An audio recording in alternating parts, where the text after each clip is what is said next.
Olá, crianças, tudo bem? Vamos começar agora a nossa aula de História. Nós vamos ver hoje a página 79, 80 e 81, Patrimônio Histórico. Nós já conversamos muito sobre as moradias, que elas têm um valor histórico muito grande. Aqui na nossa cidade nós temos vários casarios que trazem a importância da nossa história. Observem alguns exemplos aqui, desses casarios que encontramos aqui em Corumbá. Esses casarios são patrimônios históricos. Mas o que são patrimônios históricos? São construções importantes para a humanidade, pois são registros históricos do lugar onde vivemos. Essas construções históricas aqui de Corumbá trazem a força da história.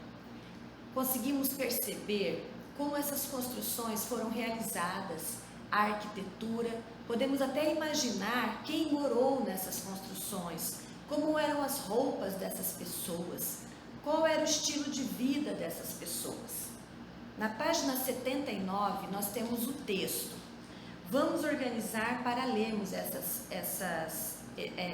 esses itens. Patrimônio histórico. O Centro Histórico da cidade de São Luís é considerado Patrimônio Mundial da Humanidade. Você sabe o que isso significa? Patrimônio, olhem a palavra, Patrimônio Mundial da Humanidade.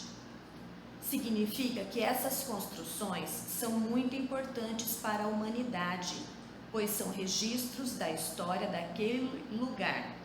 Por isso, elas são preservadas e protegidas por autoridades governamentais, isto é, do governo. Às vezes, construções consideradas muito importantes para a história são transformadas em museus. A antiga casa de veraneio de Dom Pedro II, imperador do Brasil, por exemplo, foi transformada no Museu Imperial de Petrópolis. Sua construção, iniciada em 1845, deu origem à cidade de Petrópolis, no Rio de Janeiro.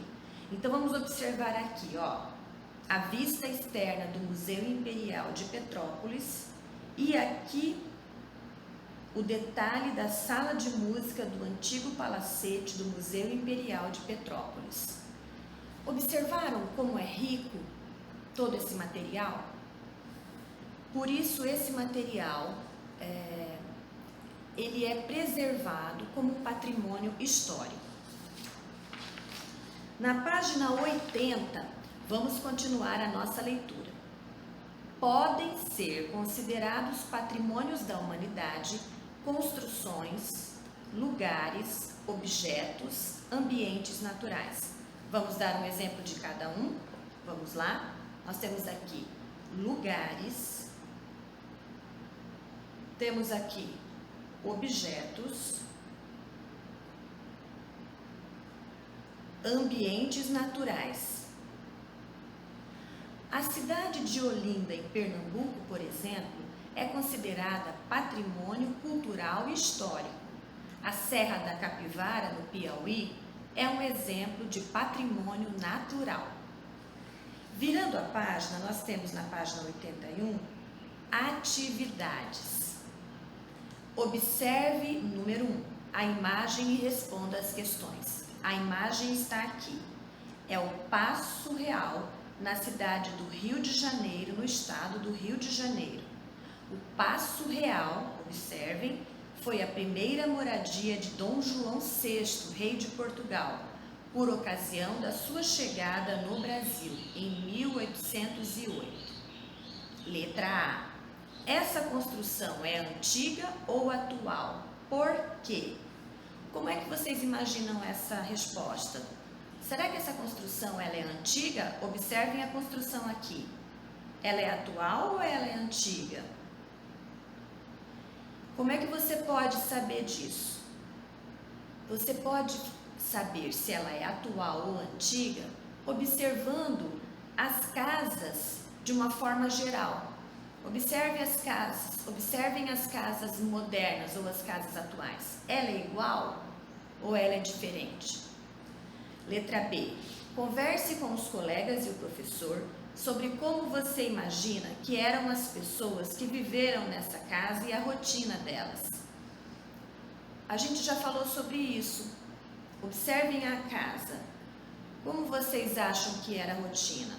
Percebam, eu não vejo garagem nessa casa. Olhem como as portas são muito próximas à rua. Será que eles usavam qual meio de transporte vocês acham que eles usavam para se locomover? Será que existiam carros aí? Percebam como tem muitas janelas e as portas, como são largas e grandes, para entrar bastante luminosidade. Vocês conseguem imaginar as roupas que eles usam? Eu imagino que eles usam muitas roupas. Na atividade número 2, nós vamos fazer no caderno, não vamos fazer cartaz. Vocês desenharão no caderno uma imagem de um patrimônio histórico aqui de Corumbá. Então, como é que você vai fazer? Você vai pesquisar um patrimônio histórico aqui de Corumbá, um casario. Aí você vai desenhar esse casario, como você enxerga esse casario. Essas imagens, como a gente não pode passear muito, essas imagens, na internet a gente encontra essas imagens, tá bom? Então eu gostaria que vocês desenhassem no caderno de história a imagem de um casario. Vocês desenharão as portas, as janelas, a construção, como vocês percebem que ela seja, tá bom? Somente isso, somente o desenho mesmo, tá legal? E assim nós terminamos a nossa aula sobre patrimônio histórico. Eu preciso falar para vocês o conceito de IPHAN. IPHAN, observem como se escreve, IPHAN, é o órgão do governo responsável por preservar esses e outros patrimônios. Então, o governo tem um órgão preocupado com que esse patrimônio seja cuidado, protegido, para que a gente não perca esse patrimônio tão importante para a nossa história, tá bom? Até logo, até a próxima aula de história.